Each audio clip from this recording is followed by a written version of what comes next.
advocacy for repositioning the Caribbean region, what do you see as the major development priorities for the Caribbean in a post-COVID-19 world? Well, I think that we have to be first driven by the fact that we need to be able to secure jobs and to bring back growth to our economies. Most regional economies that are, and certainly the ones that are tourism and travel dependent, declined by double-digit numbers last year. In our own case, Barbados 17%, and you go as high as 25% in Aruba, and in the Maldives 35%.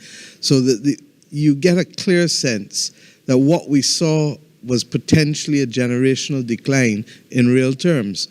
Against that backdrop, our first objective, therefore, has to be to ensure that we can grow this economy, but grow it with equity, grow it with jobs, grow it with opportunities, and grow it in a manner that is green. And we believe that as we do that, we're also preparing ourselves to adapt to the climate crisis. So what is needed now more than anything else, where governments have the fiscal capacity to be able to do some stimulus activity, whether it is in housing, whether it is in coastal protections, whether it is in the avoiding of flooding, fixing drains, whether it is in water augmentation and water distribution, because the level of non-revenue water is simply too high throughout the region. All of these are major capital works projects that are necessary to boost infrastructure and to ensure that we have a level of competitiveness again. Regrettably, what will determine whether we can do this is access to finance and access to also fiscal space. Because as much concessional funding is there and you don't have the fiscal space, Governor, you know it better than me. So those are the key strategic blockages that we have to remove if we're going to see some kind of hopeful, sustained activity on the part of the region. I think that the problem is that most countries are in different positions. In our own case in Barbados, had we not completed our domestic and international debt restructuring the month before COVID, I shudder to think where we would be today. So that has given us, for example, the capacity to be able to do and play some shots, for want of a better phrase, during the pandemic, largely because we have the equivalent of, it's probably about 39 weeks of import cover now. It was as high as about 42 weeks a little while ago. That is compared to the 4 weeks we had when we came into office. And that's why we took the decision within 1 week that we needed to deal with the restructuring of the debt to give us that space. And as we heard this week, you're either going to service debt or service people. We need in the Caribbean now also to make the very real point that there has to be some kind of long-term financing, refinancing of the COVID debt assumed since January 2020. And I'll tell you why. If you don't, tell me where countries are going to have the fiscal space in order to pursue the development trajectory that is so critical in order to be able to get the growth and jobs that I spoke about just now. If they are literally crowded out, they're not going to be able to do it. And most of the private sector in the region will not be in a position to have the kind of depth to do the kind of fiscal stimulus that is required on their own, particularly after 20 months of beleaguered activity. Yes, yes. Thank you. Thank you, Prime Minister. Very sobering. Servicing debt or servicing people. That's the dilemma. And clearly we have to find a way to service our people. Thank you, Prime Minister, for setting that up so nicely. Dr. Leon, same question. What say you? I'd probably want to take off from two things that the PM has said.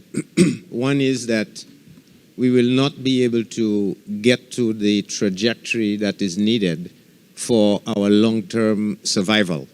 And I think here, for me, what is very important is we need to start now, but we have to be on a dual track.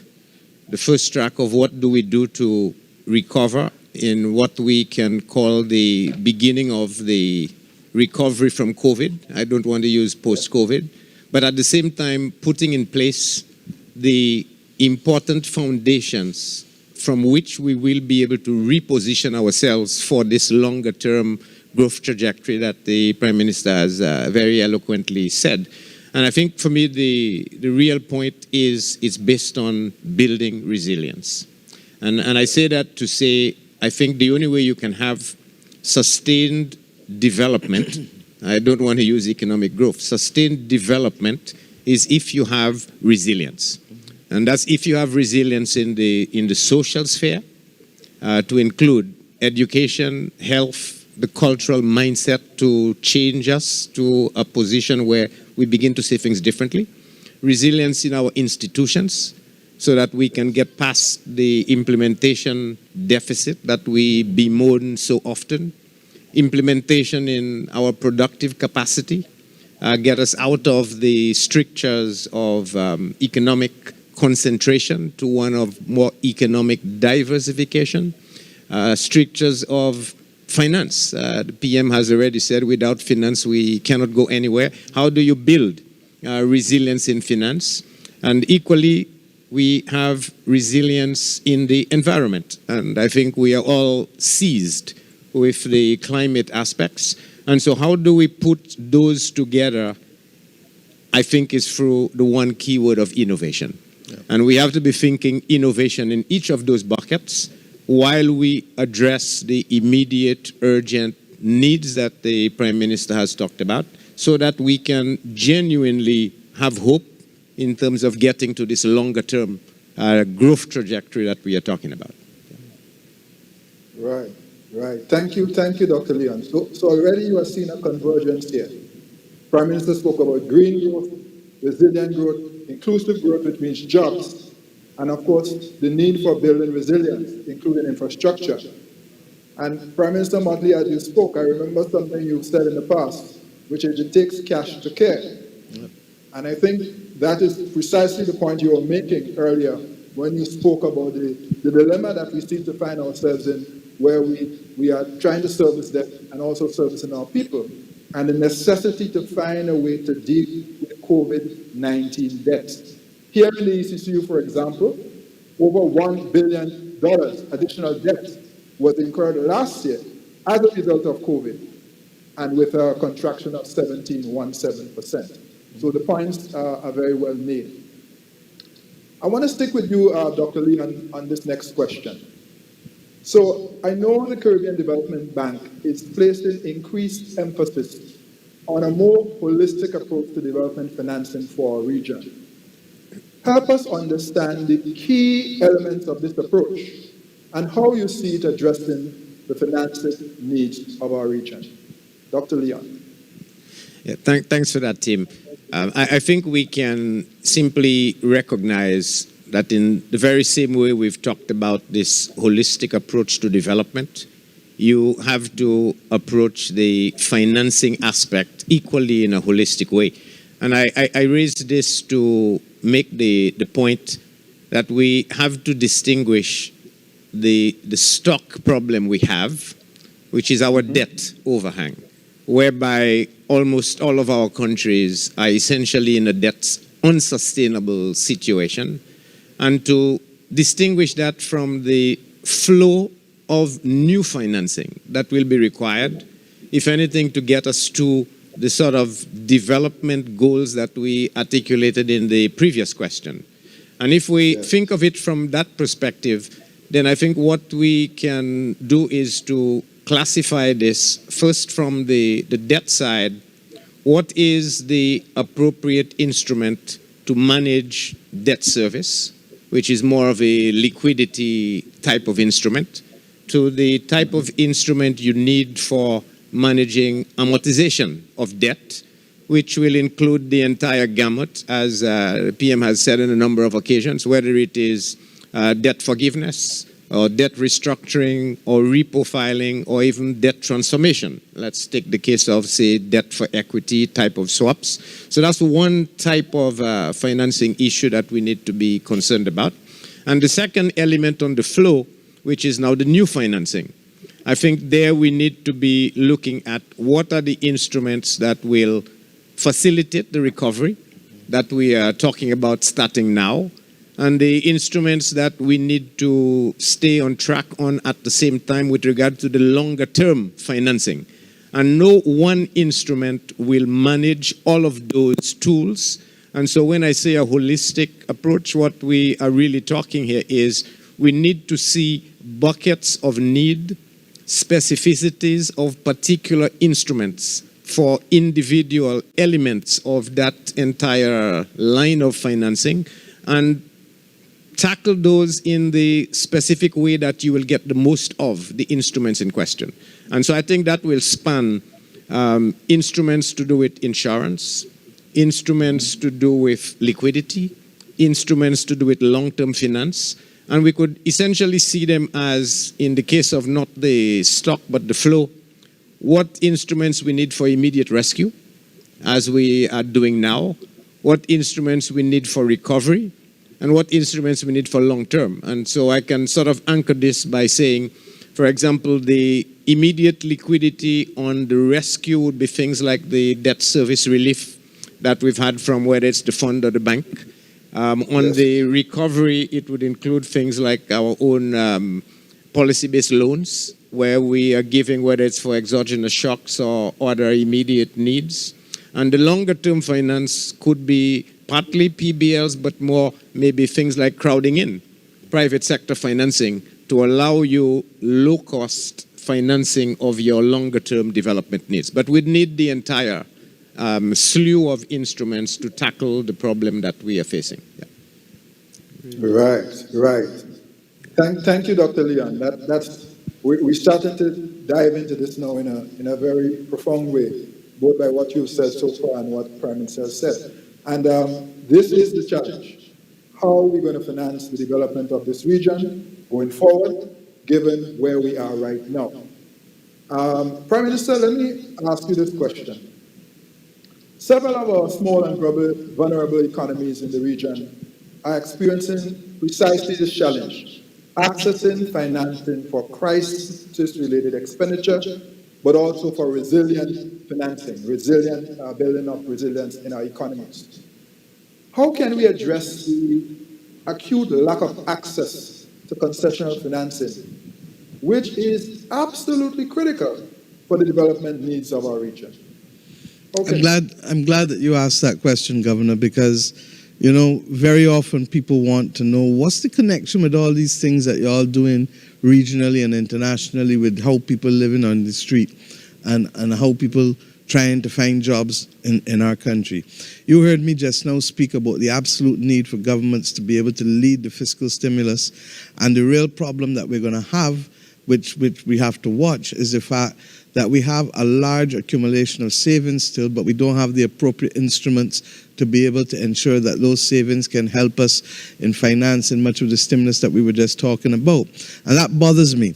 But at the straight public sector level, we continue to fight the battles, regrettably, that preclude us from accessing the concessional financing. And a large part of it is due to archaic and crude measurements that bear no relationship to our needs or our reality. And of course, you know that I'm talking about the use of historic per capita GDP to determine whether countries should borrow or not. We were fortunate enough to break the logjam for Barbados and Bahamas with the World Bank in the last year. But that, I mean, I'm telling you, the amount of heavy lifting that took us. And ultimately, we were able to point out that exceptional access was given to countries like Latvia and Korea, and therefore there was no justifiable basis for excluding Barbados and the Bahamas from concessional funding at the World Bank, particularly in the middle of a pandemic and particularly in the face of the climate crisis.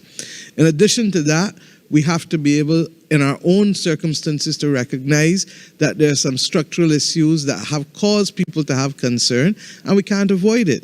And a large part of it in the Caribbean, regrettably, has been the runaway expenditure of state-owned enterprises that perhaps don't have the same level of governance protections and oversight as central government does. And we need to be able to modernize that while at the same time not becoming a slave to a system that will not allow us to be nimble and not allow us to facilitate expenditure and the services that are so urgently needed by many of our citizens. The other reality is that we have, as I said, to find ways of mobilizing private funds and savings. I think, Governor, you guys told us that there are about $50 billion in savings in the region. It might be a little less now because we know that everybody has had to draw down on savings in the last 18 months to survive. But we have to find a way of unlocking at least, in my view, 2.5% of that in order to be able to start the process of finance and development within the region.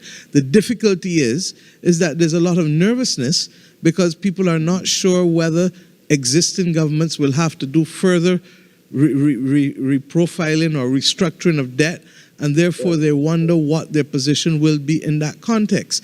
So that I really do believe that the most urgent thing is for governments also to determine what is the message that they want to send to the market, both local, regional, and international, in terms of their debt structure and how they believe they can finance the medium-term to long-term development that is so critical, while in the same time accessing the liquidity to meet the short-term cash flow needs. So a lot of things, but a lot of it depends still on our engagement with the international community and getting them to understand that their international financial architecture too is not necessarily suited to the needs of small states such as ours. And I give this last example as I've done over and over. How can you, the IMF says that in 2020, you basically had an expansion of what, $20 trillion? Of which 19 trillion was in the handful of advanced economies, primarily through the use of quantitative easing, which they can do with ease. The DSSI, which was trumpeted as that anchor separate from the common debt framework, was supposed to be for those countries who were low income and who needed to be able to have the flexibility of suspending their debt service. They reckon that at maximum would have been $12 billion. Well, even if it was the 12 billion, how small is that compared to 19 trillion? And that continues to be the case. The UN Secretary General told us Monday morning that the average advanced economy expanded and was able to use 28% of GDP as a fiscal stimulus. The middle-income countries, 6%, and low-income countries, less than 2%, 1.8%, I believe. So therein lies the story of really what has happened in the last 20 months, inequity at its worst, and a strangling out. Now, some of it may be structural in that both the IMF and the Bretton Woods and the World Bank, as Bretton Woods institutions, were formed when our countries did not exist. And therefore, they're not structured. And Jean, you're better off at speaking at this because you work with them. They're not structured in that way easily to be able to meet our immediate needs. And at the same time, when you look at the fact that a lot of the accumulation of the debt that they're concerned about in our region hasn't come from corruption or hasn't come from profligacy alone, it has also come from the reality of having to absorb shocks decade after decade after decade, whether it was in the loss of productive capacity with the WTO, post-WTO, or whether it was environmental, as we're seeing now. And the reality is that these things have been now judged against us, but at the same time, we need to be able to accept our responsibility for doing what we can to remove the structural issues, while at the same time persuading them to recognize that if you're going to ask us to be able to meet the needs of a climate crisis, then you cannot hold us to a 60% debt to GDP fiscal anchor. You've got to look for adaptation funds and preferably grant funds within the context of adaptation funds that will not add to our debt stock, because we don't have the room to add to it. But yet it is because of your greed and wicked behavior that the greenhouse gas emissions are causing us these problems. So this is complex, but it is not impossible. And I think that if we, one, pursue the advocacy with the international institutions, two, settle among ourselves the message we want to send to our own domestic and regional markets as to what we are going to do, such that they have confidence and are prepared to meet us halfway in terms of the private financing.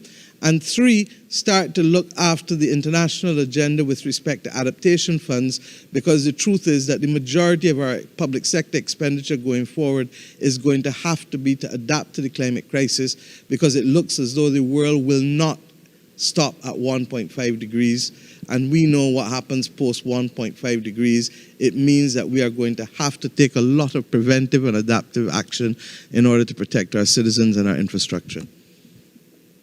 Right. So Prime Minister, I think you clearly setting out your stall here for the region in respect of COP26. where you are clearly advocating for a shift from mitigation to adaptation in terms of financing. Right now, the setup is sort of 20% adaptation, 80% mitigation. We need to switch that formula to give us that access. So I think that's, if I heard you correctly, you are making that point very clearly now. The truth is the international community has switched it for us. All of them have said, come, we need to be ambitious, we need to have high ambition. But in truth and in fact, on almost every instance, all of the major countries of the world are still below the necessary ambition that would allow us to stay at 1.5. So if we are not going to be able to keep the 1.5, then now we have to start building, and adapting. Because look at it, they expect 1.5 to be in 13 years or so. 13 years is the blink of an eye, especially when it comes to infrastructural projects. So what are you going to do to defend your coastal economy? Because most of us have a coastal economy. What are we going to do to defend the critical infrastructure? Barbados Light and Power is near the coast. There are a whole host of other pieces of critical infrastructure that are near the coast. Can we afford to go and rebuild hospitals that may be like ours, within less than a mile from the coast? These are serious issues. And as I keep saying, what makes it even more egregious, and I can talk as if you and I talking around a shop, if I throw stuff in at your yard, as I've said over, and I dirty up your yard, and you now have to go and find the money to clean up your yard, that is the money you had put down to buy food for the house and to pay the rent or the mortgage. So that you can't expect me to do both. And what makes it worse, had it not been for me throwing it in your yard, you wouldn't have that problem. So that the issue of climate justice and the issue of the morality of what is taking place cannot be divorced. And I don't think Caribbean leaders or Pacific leaders should walk away from an insistence as well that we need to conclude the arrangements for the Warsaw Mechanism on loss and damage, because fundamentally, if this happened within our domestic boundaries, we would be looking to sue somebody under the law of tort. Tim, if I could just add something here.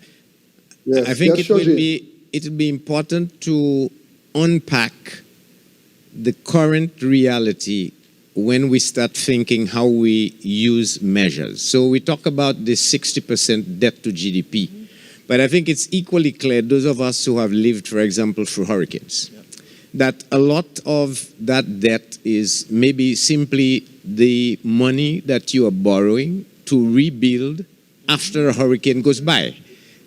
Part of it is, if you want, related to climate effects. And so we have to be able to make one of two arguments.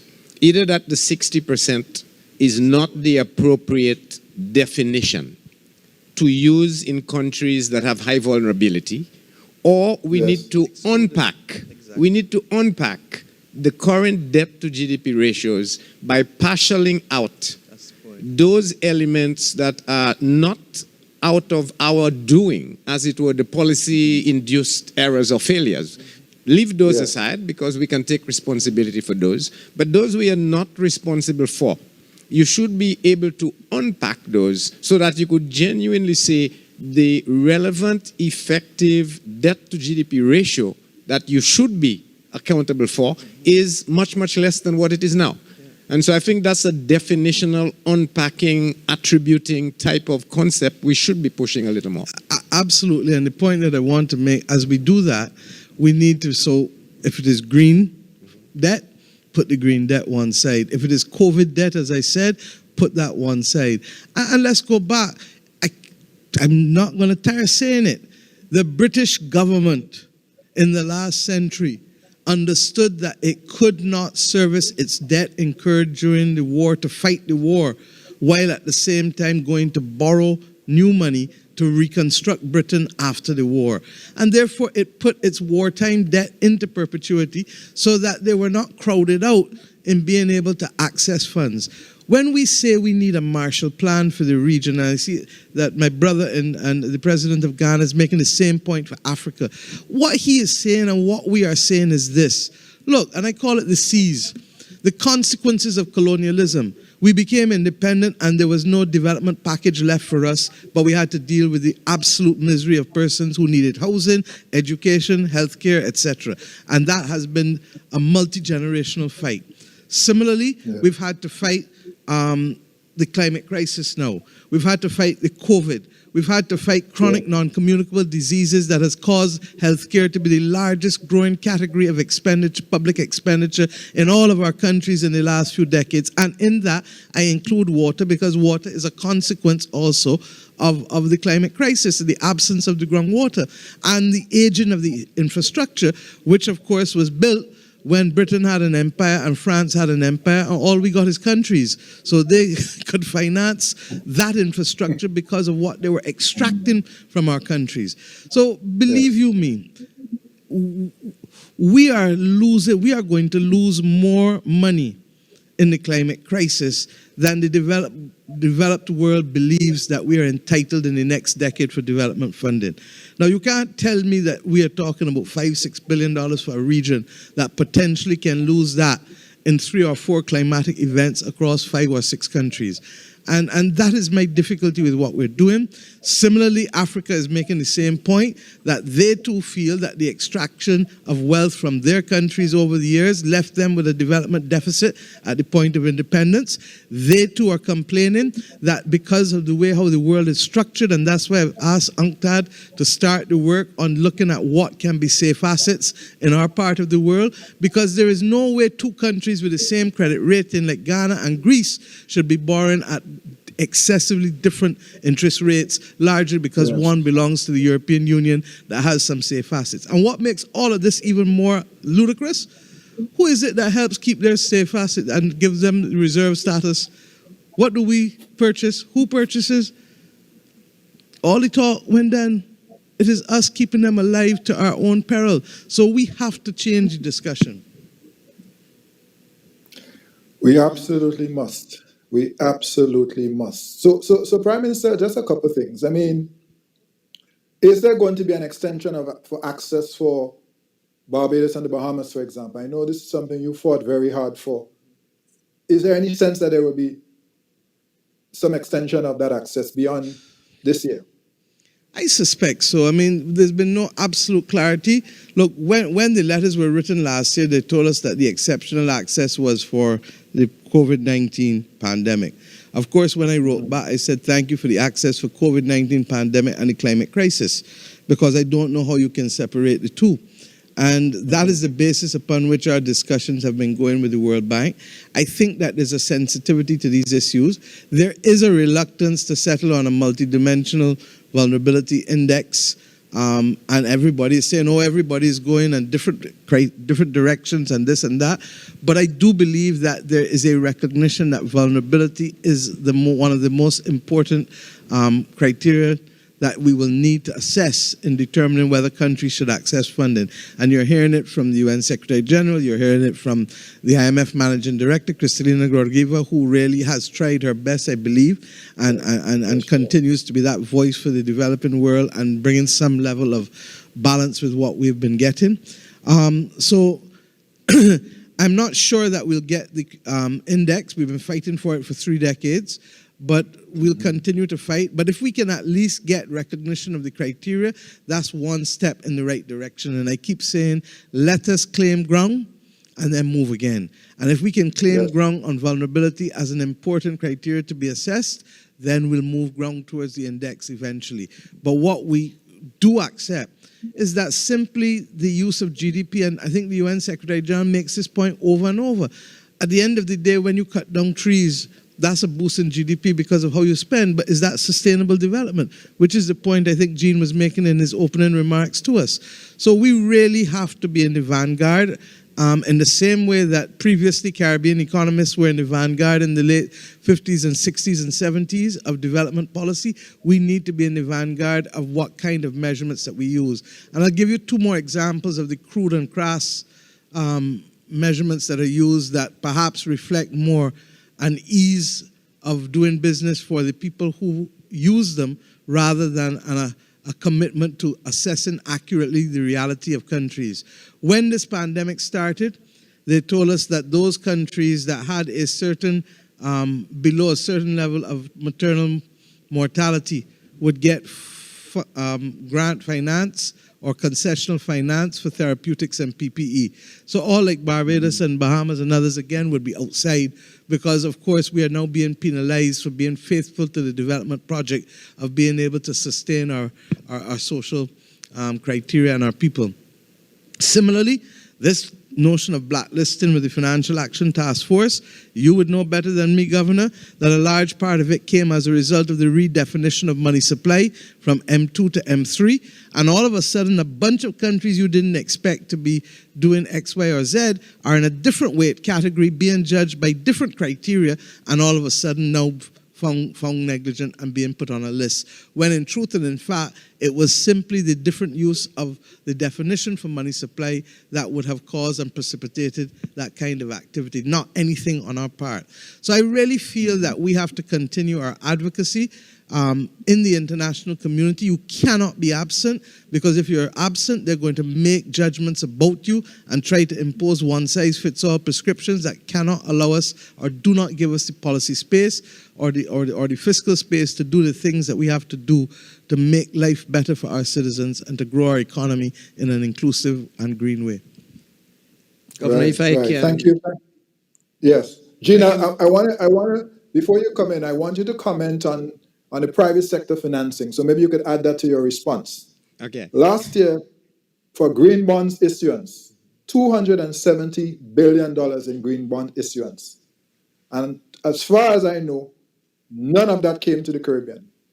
And so the question is, what can we do to tap that ESG market for our development? Please. Yeah, I'll get to that second, but I wanted to follow up on a point the Prime Minister made with regard to the vulnerability. As she noted, we've been at this for the last 30 years, and we have not really made progress. Now, it is not the case that it is not acknowledged that GDP per capita or national income per capita is not adequate or appropriate. But everyone hides behind it out of it being simple. But they do indicate, if you look at the United Nations, the Multilateral Development Group, they talk about the national income per capita, the Human Development Index, and vulnerability. But we do not know how they blend. We don't know the formula. The most we know is that the national income per capita is the dominant metric. So you either graduate once you get past a certain number, or even if your HDI is very high, the fact that your income is not sufficiently there, they will actually discount the HDI simply to put the extra weight on the national income. But I think that the point about vulnerability I wanted to make is, if we keep focusing on just the vulnerability index, multidimensional or otherwise, we will not be able to convince in a very significant way the fact that our seeds are different. And I'll tell you what I mean by this. We have to see the vulnerability measure as not being one aggregate number that we can say, if you get past it, you get, and if you don't get. Because the truth is, vulnerability has in effect three parts. The first is almost the probabilistic aspect of my susceptibility to some event occurring. And that tends to be where we spend most of the time. But if you think about this well, from a climate perspective, not aggregate vulnerability, climate perspective, the US can claim that they have the same probability of being hit by a hurricane as any of our islands on any one year. And the truth is, the Cat 5 hurricane that hits Dominica hits the US, and so they are just as vulnerable. So when the Canadian at the UNCTAD 15 makes the point that they're looking at the robustness of measures and the universality of the application of measures, we run a problem of, can we demonstrate that we are very different? But if you go past the probability side, the susceptibility, And you start looking now at pre-event, the event actually occurring, which we will say now is the magnitude of that particular event, which will depend on not only whether it's a Cat 3, Cat 4, but equally the state you were in before the event occurs, your level of development, how small you are. And the fact that when you are hit, your whole country wiped out, rather than just maybe one state in the United States. And then you link that to what I am referring to as the duration of recovery. Dominica is 10 years before it can get back. The US, even under Katrina, is a few years. So duration is an important... That was 1% of GDP. Yes. Sorry? Dominica was 220% of GDP. No, that's in terms of the magnitude, how we measure it. But the duration is the length of time it takes between when you get hit and when you actually get back to where you were. And it is that duration that I think is our single most point of departure, where we can say categorically our seeds are very different. Because it takes you X number of years, 7 years, 10 years, and that's just to build back GDP. Even if you take the pandemic, we just had COVID, which had impacts on social, educational, gender, poverty. When we talk of building back before you get to real growth, it's not just the GDP. It is, in fact, all those measures of development before you can talk of getting back. So that recovery phase, the duration, the persistence of that drag we face is really what we need to measure.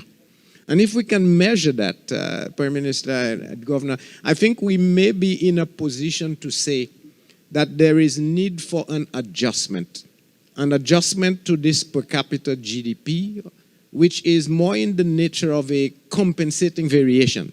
That yes, we are $10,000 per capita today, but if it will take us 5, 7 years after a hurricane hits, or we have a pandemic, to get back to exactly that same per capita GDP in 7, 10 years' time, then this is not growth to begin with, but it's equivalent to saying that our per capita GDP is in effect $2,000, because it will take you 7 years to move from 2,000 to the 10,000 that you would be back after that point in time. And so we need to measure this, propose it, and augment the vulnerability index as a means of actually making that case as to why we are different, why we need special treatment, why we need lower case financing, because we are not growing during that recovery phase.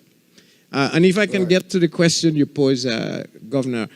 So just before you do that, so yes. I assume, Dr. Leon, as president of the CDB, that you are now, in fact, initiating that work that you just mentioned. We have initiated that work, and we are trying to take it as far as we are going. We are looking at partnerships. We are talking with the UNDP. We are speaking with the beginnings of talking with the Global Center for Disaster Preparedness in London. We are raising it with, at least we've started with people at the IMF.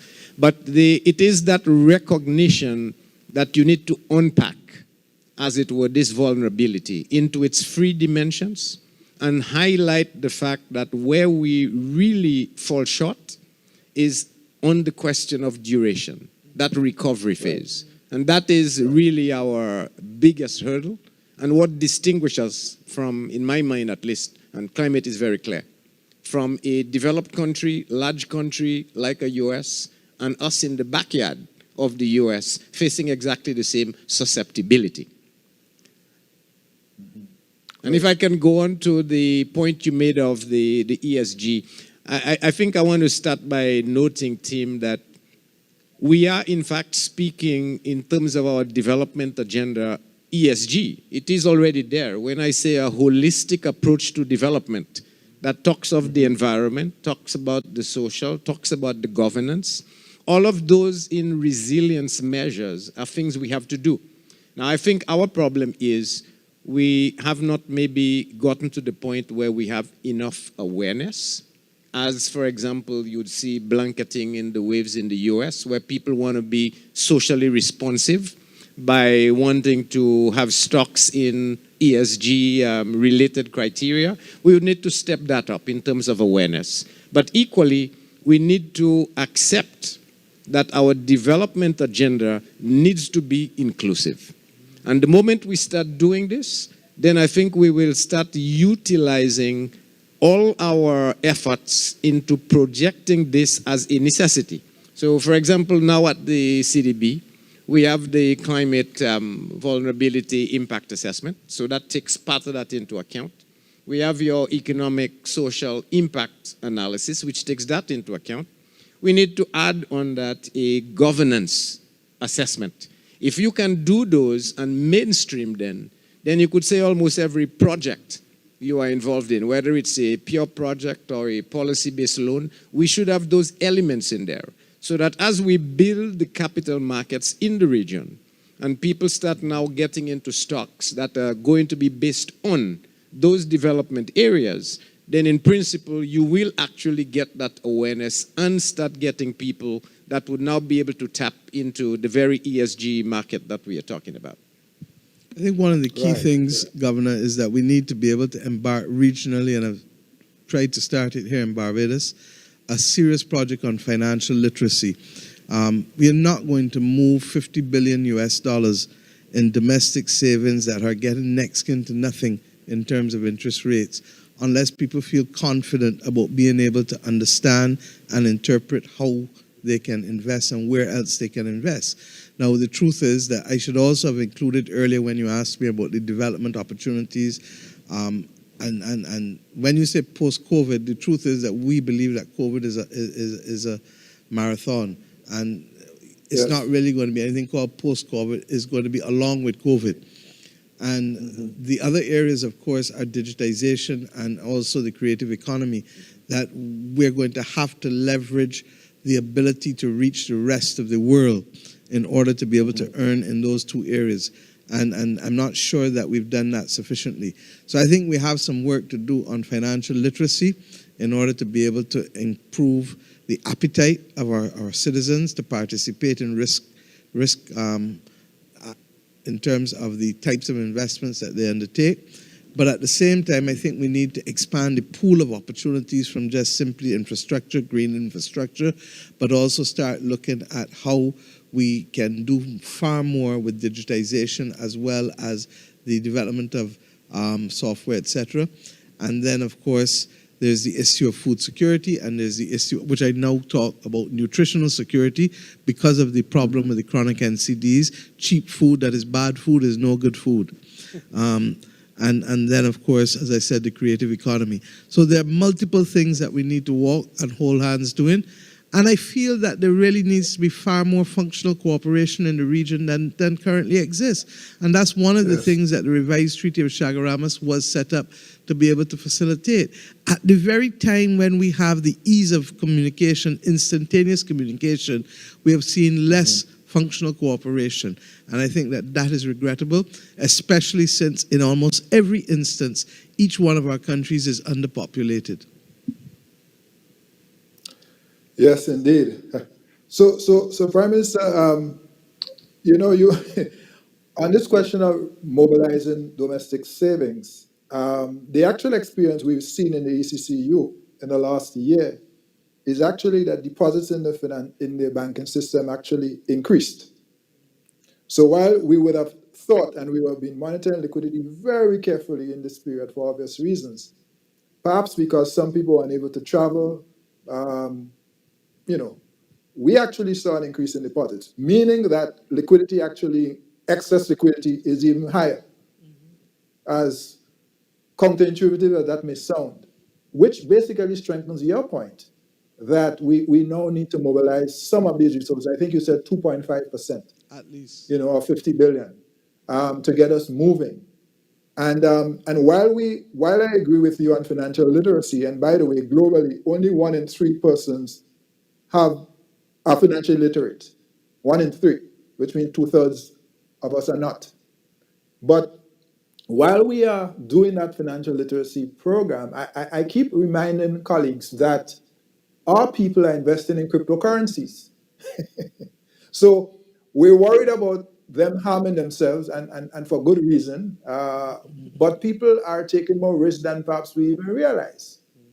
And therefore, I think we can and should make the case for investing more in ourselves, in renewable energy, for example, in food and nutrition security, for example, to be able to, as you have both said, elevate the development trajectory of our region. So I feel that we have been a little too conservative with respect to engaging people on mobilizing these resources. And I think based on actual behavior, there's an opportunity for us to step forward, and really hold hands together, as you said, to bring some of those resources. So that even as we're making the case internationally, we are bringing our own domestic resources to the table and joining hands, hopefully, to leverage whatever comes our way. So thank you for that. Which leads me to ask the president of the bank, Dr. Leon, about renewable energy. So Dr. Leon, talk with us for a moment, if you will, about how you see us addressing this issue of renewable energy. And you look at our countries, everybody has a very ambitious plan for renewable energy transition, but the transition is slow. And one of the main reasons, or one of the main factors that we keep hearing, is that the upfront costs for doing renewables, those costs are very high. What can the CDB do? What can we do, Dr. Leon, to accelerate our renewable energy transition? Yeah, I think we can start by, as you say, renewable energy penetration clearly is low. And part of that is maybe a legacy of a costing issue, but part of it is also we have not managed to crowd in the private sector adequately to allow the advancement of the renewable energy line to actually proceed.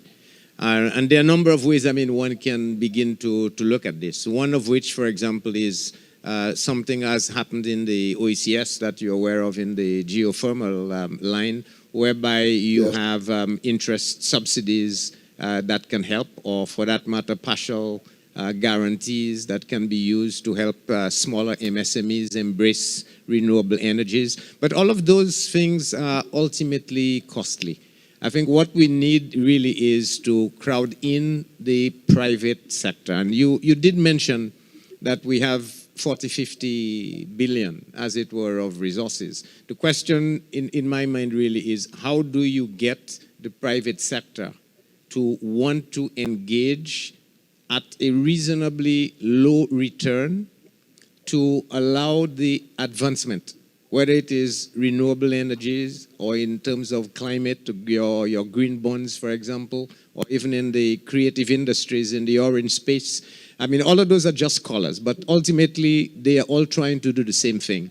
And the idea is to marry, align private sector needs or demands with regard to risk return to what they believe will actually generate from the activities you're trying to undertake. And I think here we have a market failure. And the market failure arises because of, again, it's partly related to climate-related issues. Our perception, or the market's perception of our risk, is that much higher than you would be able to command for a lower cost subscription of any type of security to actually generate the funding that you need for those particular activities. And so we need to start thinking, in my mind at least, how do you bridge that? And one possibility I think we can look at is the whole concept of contingent state instruments. I know, Prime Minister, you're very big on resilience bonds, which clearly is one of. And resilience, whether it be in green, in yellow, is the same. Resilience is simply how do we get to that point where we can utilize funds to actually build in a way that is much better. But what if we could think of contingencies in a slightly different way? And I'll give you an example. Jamaica, after the IMF programs in 2010-13, undertook a number of reforms. And those reforms, which at least have been seen as being very progressive, are now such that the risk profile of Jamaica is such that there is demand for lending, as it were, into Jamaica because the risk profile has changed.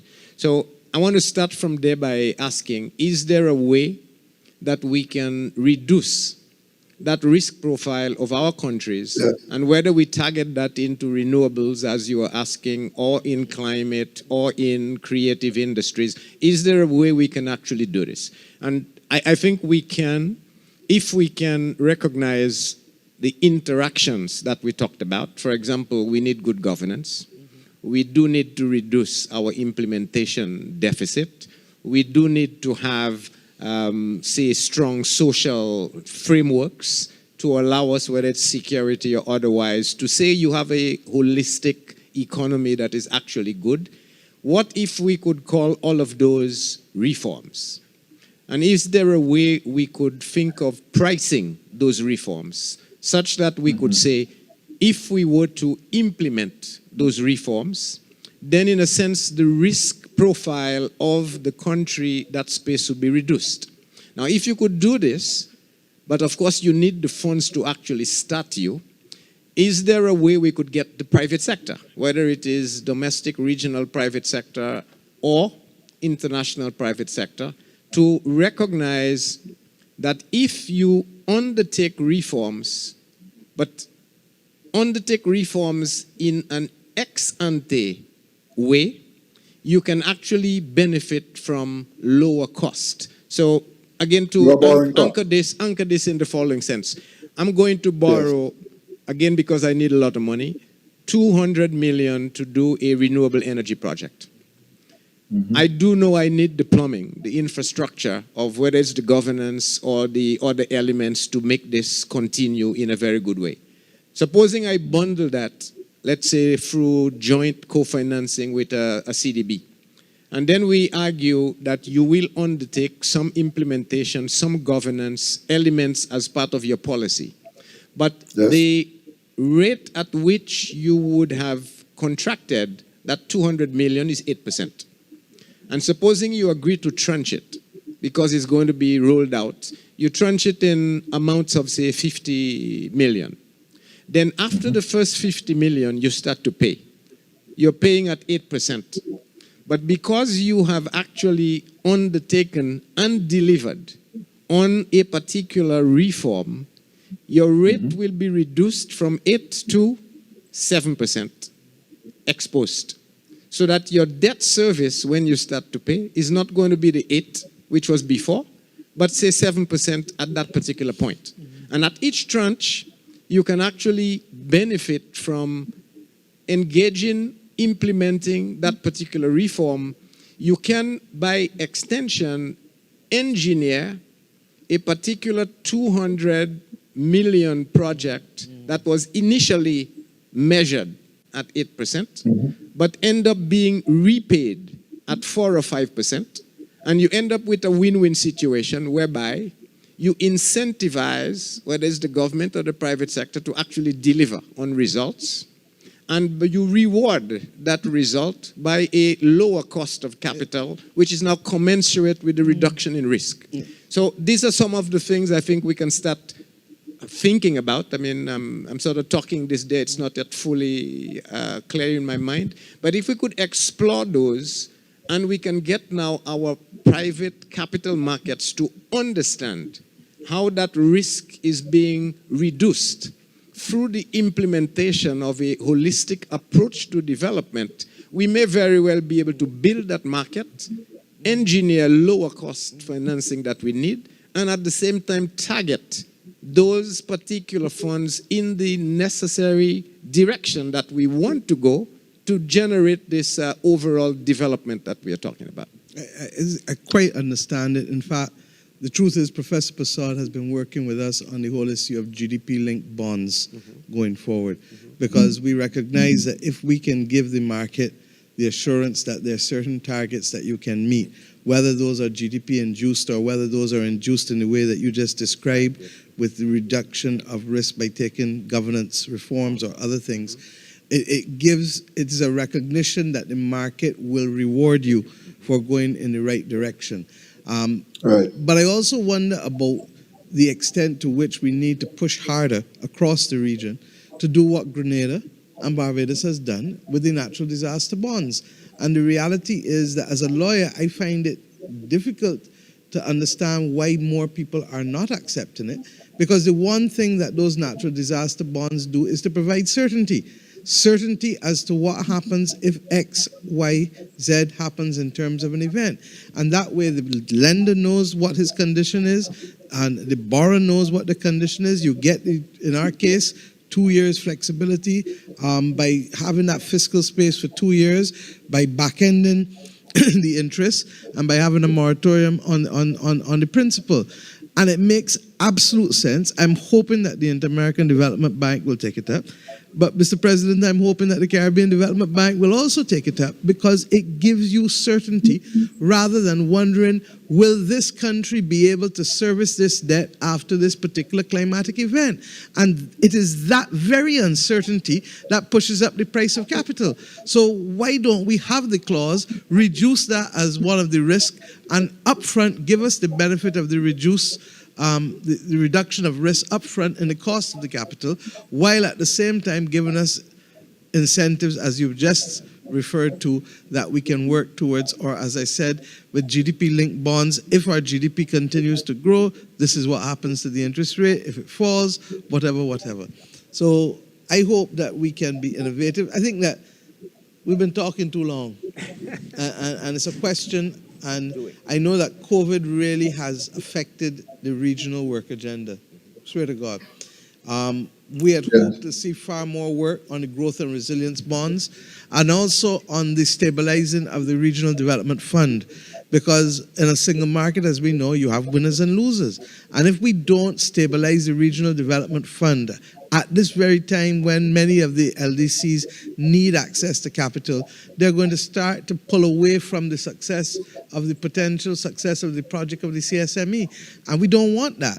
So we need to be able to go beyond the commitments of governments to populate that fund and to see and to capitalize that fund and to see how we can be using innovative instruments while at the same time encouraging the international community who have put us in this position with respect to the climate crisis, have left us in this position with respect to the consequences of colonialism, that there needs to be some kind of recognition. Yes, we're going to help ourselves, but we need you to put some money, as I said, a Marshall-type plan in the Regional Development Fund to help us with the regional project that stabilizes us for lack of scale. And that is the single market and single economy. Right. So Prime Minister, thanks for that. And I just want to underscore the point you made earlier about the need for the climate resilient debt instruments. Barbados, I believe, is now the largest issue in the world of climate debt instruments. Yes. Of course, Grenada did. That's an innovation in states. And to your point, we need to see the multilaterals come on board. So, Mr. President, I'm absolutely agreeing with the Prime Minister. CDB has to take a lead where this is concerned. IDB must do the same, and we need to press the IMF and the World Bank on this. Because although they're multilateral and are preferred creditors, given the situation that we're in, as the Prime Minister just said, give us the certainty to know when a shock does come, as they will, as shocks will, there is a predetermined arrangement that allows us to invest our limited liquidity into recovery. 2 years in the case of Barbados, and then you resume.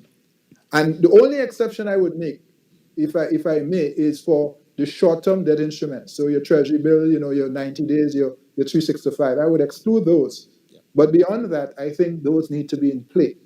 So I agree with the Prime Minister on that. CDB, Dr. Leon, we want you to step in on that one. Now, just before you go, Tim, I want to piggyback. I want to piggyback. Just before you come in, Dr. Leon, just to say, I'm gonna hear you in a minute. I just want to cue the audience that we're going to be taking your questions in a minute. So once Dr. Leon concludes his response, we're going to go to the audience to check some questions. Dr. Leon, back to you. Yeah, just a quick rider. Prime Minister was talking about the need for us to work together as a region. And I think I just want to emphasize that. We have to put the regional cooperation or even regional integration back on the agenda 100%. And I've said it before and I'll say it again. We have to take CSME to its rightful conclusion now, not next year, not the year after. It has to start now. And an example of this in terms of this functional cooperation that we are talking about. And I'll just sort of whet your appetite here. I know, Tim, you'd be excited about that one. We have 1.7 almost billion SDRs that have just accrued to the BMCs that the bank actually lends to. That is going to be sitting in the IMF SDR department, let's say, as of now. What are the options we have? Option one is each country can say, I'm going to draw down my SDRs and use it. So proverbially, they are going to eat their assets, and after they've eaten it, they need to worry about the digestion. Alternatively, we have an opportunity to be able to say, what if we pool all of that 1.7 billion SDRs, let's say 2.5 billion US, and now invest it into an equivalent reserve asset type of instrument that could be issued a CDB or elsewhere, but let's just say a CDB for now, that could now be used through the higher rating, stronger link with the capital markets to now energize a crowding in of that very capital we've been talking about before. You may be able to think immediately of a pool of funds that could be as much as 5 billion US or even more that could be used to help drive this very development agenda, whether it's green, blue, orange, that we are talking about. But it will call for, and Prime Minister, if you're willing to go with me on this, we could talk this and push it more. It would call for us recognizing that individually, if we used our SDRs, the allocations, or even if we left it there, we are much worse off than we could be if we were to pool and now utilize those SDRs through the mechanism of leverage in a way that now helps build the very capital markets that we're saying we don't have. But it calls for collaboration, cooperation in a regional sense. And speed. And speed. Because one of the difficulties, and I'm being brutally frank, that I think the bank has to come to grips with is the length of time it takes to process and to do things. And governments will come and look at this and say, which one is going to work quicker and faster for me, which one is going to ease my immediate pressure, even though we want to be able to build in the medium to long term. But we will certainly sit down with you and look at it, because I've been arguing for the last few years that we need to use what we have to unlock other funding. And that's effectively what I've heard you say. So that I'd like to invite you to put something before the heads as soon as possible, and let us look and discuss it, because quite frankly, to the best of my knowledge, a number of countries are making determinations now as to how they use the SDRs. And I mean, I would like to be able to use ours in a way that has a meaningful legacy. Barbados has argued we want to be able to go into the life sciences. We want to be able to have, for example, there's no reason why the region and we couldn't go after a bottling plant or a manufacturing plant for vaccines and other pharmaceuticals. Yeah. Because when I look at how many people we've produced out of the University of the West Indies in the last 5 years, it's about, what, 6,000 people in sciences? And where have they gone? They're not doing the kinds of higher order, higher value added things that they would love to do if we were in a larger economic space and where those opportunities were there. So let's sit down and talk. I think, look, you know, last night we had a discussion with the central bank, and the governor of the Central Bank of Kenya was making the point that we go through periods of time in history where very little happens in long periods of time, and then you get a burst of activity in a short period of time. I actually believe that we are in that space where we can have a burst of activity because of the existential crises that we face, because of the fact that people are more willing to deconstruct and reconstruct, and therefore come up with solutions that are appropriate to the time and the circumstances of the individual nations. And I regret that we've not made more progress regionally with respect to the Caribbean economic recovery transformation, because I still believe that if countries go together to the international community, they will be that much stronger than the 1-1-1-1, because what is the example of colonialism? Divide and rule. And therefore, if you have each little country going to negotiate and going to they're not going to get the best possible deal as against our going together as a regional community. But for that to happen, it needs give and take. You can't get exactly what you want. It needs give and take. And that is the price that we all have to pay. We settled among 93 countries, 195 countries in the world with the Bridgetown Covenant. We settled with the spirit of Speightstown, which is the political declaration. What is clear is that there is an almost universal understanding of the crises that the world faces at this point in time.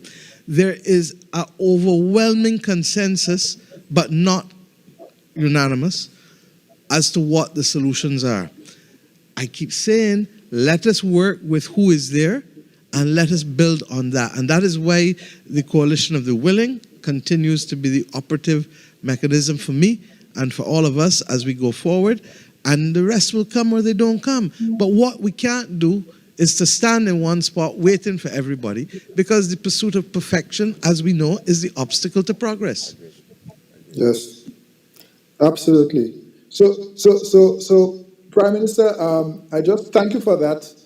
And I want to say to you, Dr. Leon, that the Prime Minister is right. Countries are making determinations about how they're going to use their SDRs. And for those who are listening, special drawing rights. This is a special currency issued by the IMF. They did a special issuance recently to help with COVID. And countries now need to decide how they spend. Some are already spending. So I fully endorse or encourage the expedition of that submission to try, even if it's a proportion, Dr. That's Leon, right. even if it's a proportion, it would make a difference. So you are clearly exercised on these issues. You are thinking about them deeply. We're grateful for that. And I think given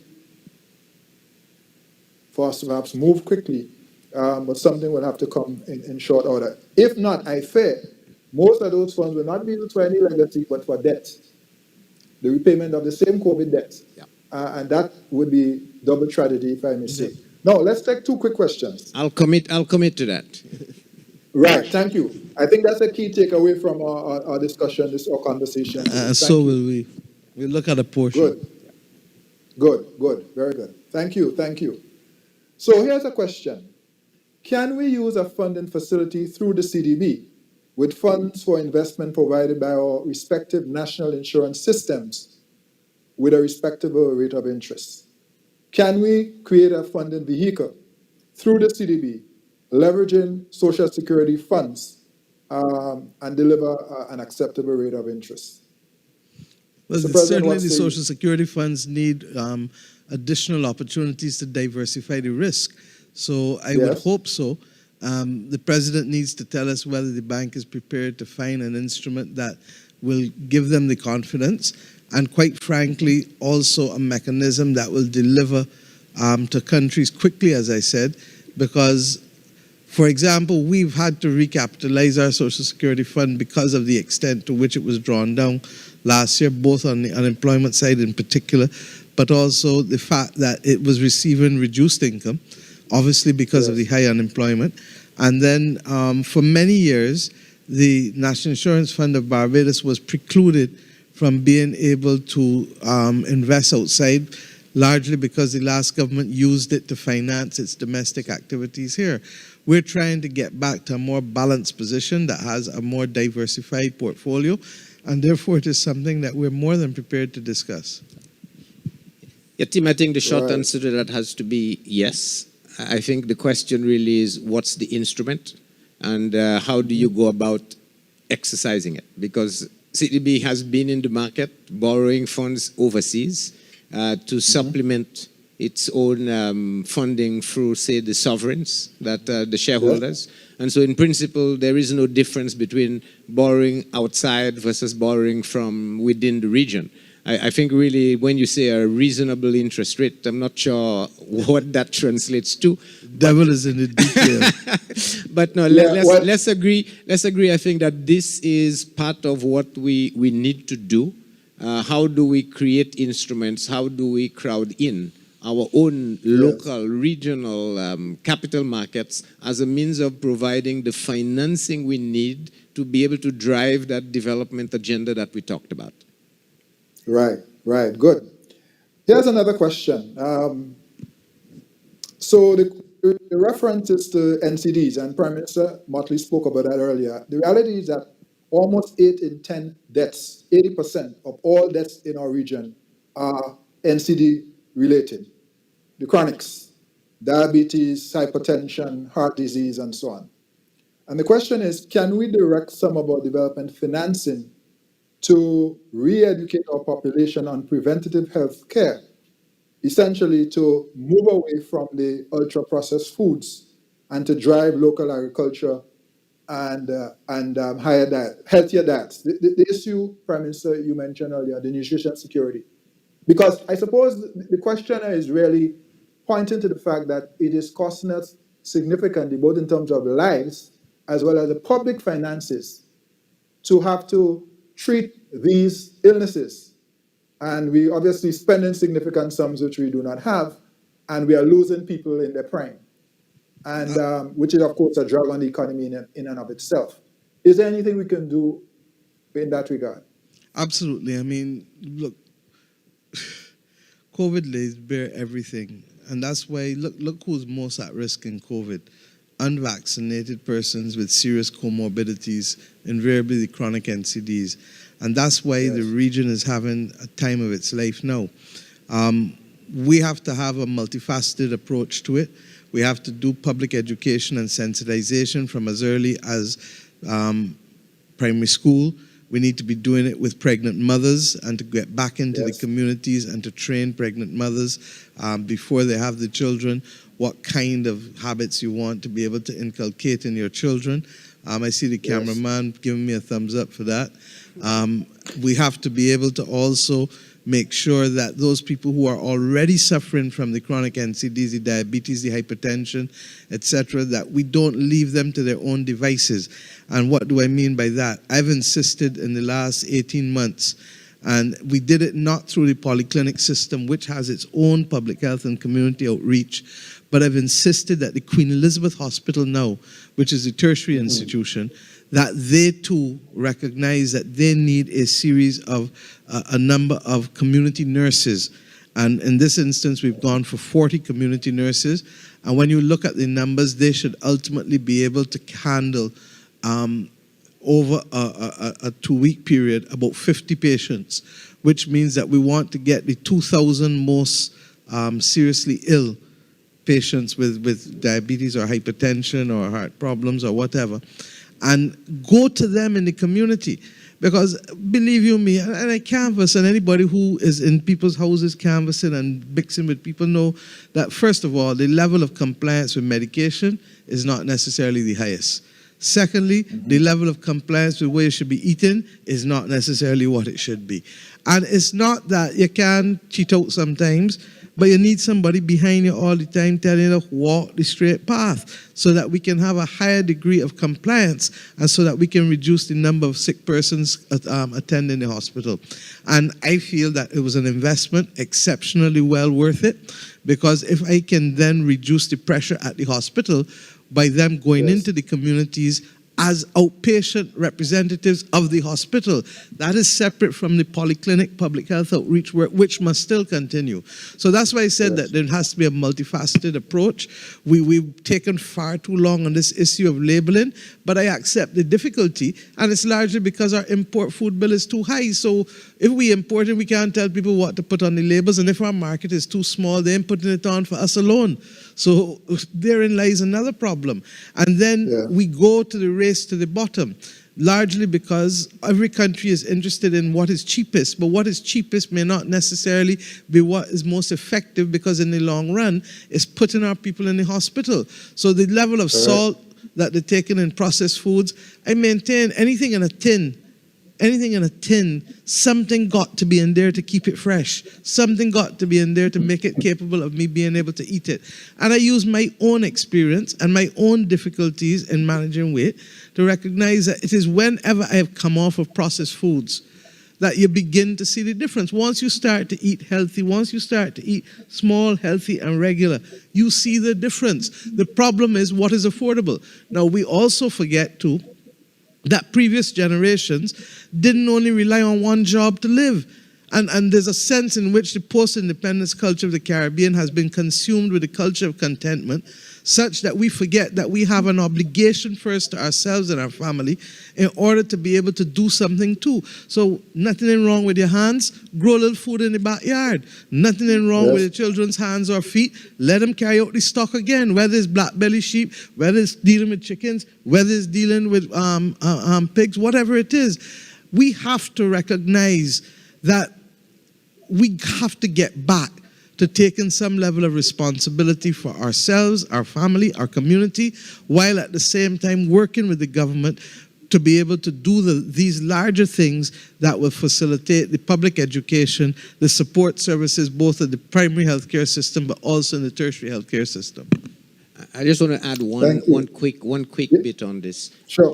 Because you entered the question, Tim, via the costing side, asking whether you could divert more funds to it. We should not be in a position where we believe the only institution that should be responsible for reducing NCDs is the government. That's the point. Okay, and that is maybe where we need to change part Shift of the that balance. dialogue. Because Agreed. if you think about it well, yes, the government is picking up the tab at the hospital and the clinic, but the person who works in the firm who is not able to go to work, or who is working but not giving their best, the firm is also suffering. And we need to start getting those institutions, the corporates, not only to where they are capable of adding, do some of the things the Prime Minister is saying by immediately going for less salt. For example, in their line. Stand-up desk. Exactly, stand-up desk. And equally to be doing the outreach, getting people to understand that it costs them as well. You know, not just the government. We are focused too much on the government. And as the PM says, we have to take some of that responsibility. First as households, equally as corporations. I agree with you. And by the way, I mean, connect the dots, because when we don't do what we're supposed to do, we're driving up our health insurance bills, our health insurance costs. So when people ask why are these premiums going up, part of it is because of the incidents. Were we to reduce NCDs, we would potentially see lower insurance costs. Now, of course, it's not just dollars and cents, but that's what the person offered, so that's how we let in. But thank you for that perspective. I am... what shall I say? We have a few more questions, but we're out of time. And let me apologize that we're not able to take more questions. We were going to try to touch one on cultural and creative industries, but we are out of time. And so I'd like to give you first, Dr. Leon, President of the CDB, and then Prime Minister Mottley, an opportunity for your concluding thoughts. For me, I think one is we, as a region, we have to recognize that time has run out. Yep. We have to act, and we cannot keep acting as atoms. we have to see the benefit of working together as a region, supporting each other both in thought, in deed, in action, because I think that's the only way we come out of this in a way that is going to be sustainable over the long haul. And second, to see the whole development process not as a slice, as I keep arguing, but as a complete ecosystem. We cannot leave the people behind. We can't leave the institutions behind. We cannot leave the planet behind. We cannot leave our whole productive activities behind. It has to be seen in its entirety. If not, then I think we'll end up moving along again at a tension with one or more pieces moving ahead of the rest. So that will be my closing message, the holistic aspect and seeing the benefit of working as a region as opposed to individual pieces. All right. Thank you, Dr. Leon. Prime Minister Mottley. Thank you. I think the President is absolutely correct with what he said about the time for talk is over and that there has to be action. But the action has to also recognize that the critical foundation has to be partnership and compromise. We are not going to get anywhere if we continue to want all that we have staked out for, because we just don't simply have the capacity to do it on our own. And I hope that within this region that we are going to try to remove a few more obstacles, because right now there may be opportunities in different parts of the region, but the capacity to exploit them may be constrained. When all is said and done, while the tourism and travel dependent economies are suffering, Guyana is going through an explosion of growth as a result of its recent discovery and the confidence in what will come to them with the oil and gas, but also recognizing that they are strong too on renewable energy and on the carbon neutrality because of their commitments with the carbon sink and their forests. I believe that we have equally to recognize that we have to be global citizens and we have to look for opportunities outside of this region. But it is going to mean trying to give our people and our companies backative in whatever way, whether it is through technical assistance and strengthening or whether it is through increased access to capital, blended with state capital, or literally creating platforms where people who don't know each other can come to trust each other because of the nature of the instruments. And finally, I really, really feel that we have a voice to lead in the world at this point in time because of the nature of our experiences and the extent to the fact that we're in World War III. Let's make up our minds on it. We have multiple crises that are the equivalent of a world war, from the pandemic to the climate to the violence epidemic in the region. And that is also a major problem, as we all know, to the difficulties with the other aspects of the healthcare system, as we just talked about. And if we continue to fight it as if we were not in a pandemic, as not in a war, then we'll lose the battle. What I find is missing most in the region is urgency and a willingness to deconstruct and reconstruct so that we can be far more streamlined and understand that if we do things the traditional way, we're not going to make the distance and we're not going to win the war. Thank you, Prime Minister.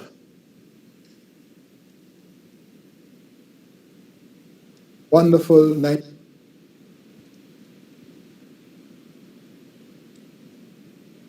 Mottley.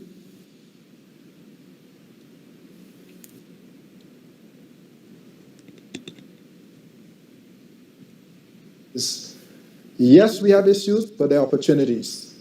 And if we come together in this moment, the urgency of now, we can, in fact, make a difference for ourselves, our people, and we can make our voices heard in the rest of the world.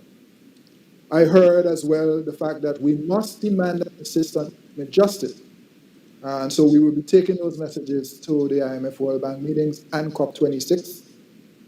I also heard that we can and must take personal responsibility for our health and for some of our actions, even as we seek to mobilize resources abroad. And we talked about domestic savings and what we can do there. The President of the CDB committed to put a proposal through Prime Minister Mottley to the CARICOM heads along concerning the possible use of the SDRs or a portion thereof to create some kind of legacy development impact for our region. We look forward to that. The president of the CDB also committed to take another look at how we articulate the vulnerability index and to perhaps bring some additional dimensions to the table, duration in particular, to try to change the conversation and create some momentum within the global community for seeing us not as too rich and therefore not worthy of concessional financing, but recognize the share vulnerability and give us access to those key resources. Ultimately, I heard that together as a region, there's nothing we cannot do if we come together, with God's help and with some friends in the international community. And so I want to, on behalf of Prime Minister Mottley and on behalf of President Leon, who, of course, initiated this conversation, to thank you all for joining us today. Let us stay engaged. This is our region. This is our home. We must have the biggest interest in ourselves. And yes, we are richer than we think, in ideas, in resources, and in social capital to move our development forward. Again, my special thanks to you, Prime Minister Mottley. I know it's been a brutal schedule. I don't know how you do it, but we're grateful for all that you're doing, not just for Barbados, but for our region and for all SIDS. And President Leon, clearly, you are thinking, yes, Prime Minister, thank you. Thank you. We really do appreciate what you're doing. And President Leon, clearly you are thinking about these issues very deeply. And I just want to say that in the ECCB you have an ally, and I'm sure together with other regional and international organizations, we can make a difference. And to go back to Prime Minister Mottley's point, the urgency of now. Now is the moment. This is our time. Let's make it happen. So again, to all who joined, for all of the supporters, for all of the technical support behind the scenes at the CDB, at the ECCB, and wherever else, thank you very much, everyone. God bless you all. Until the next Thank you very time. much. Take care.